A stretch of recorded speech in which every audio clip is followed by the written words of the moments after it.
ओम शांति। ओम शांति।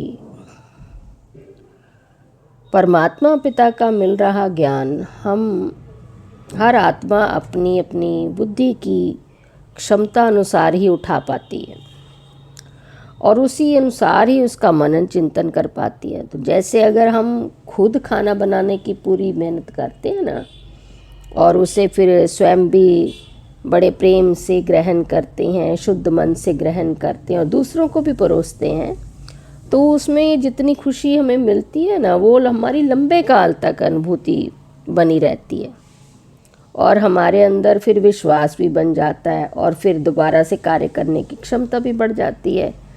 दूसरी ओर अगर हमें बना हुआ खाना मिलता रहे तो उसका सब कुछ ही समय तक चलता है, माना अल्पकाल की अनुभूति होती है फिर भूल जाता है।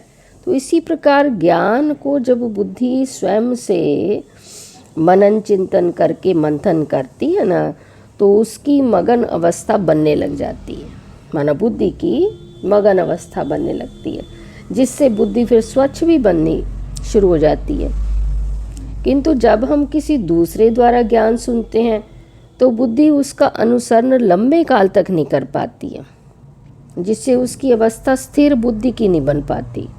इसलिए परमात्मा पिता केवल एक ही लाइन में हमें समझाते कि बच्चे, ज्ञान सुन करके उसे गाय की तरह उगारते रहो, माना बुद्धि में सिमरन करते रहो। अब 63 जन्म तक हमारी बुद्धि शुद्ध भोजन से तो भूखी रही है ना। अब उस कमज़ोर बुद्धि को सशक्त बनाने के लिए घड़ी घड़ी कुछ न कुछ ज्ञान का चिंतन रूपी भोजन अवश्य हमें देते रहना चाहिए, तो हमारी मगन अवस्था बनती जाएगी। ओम शांति।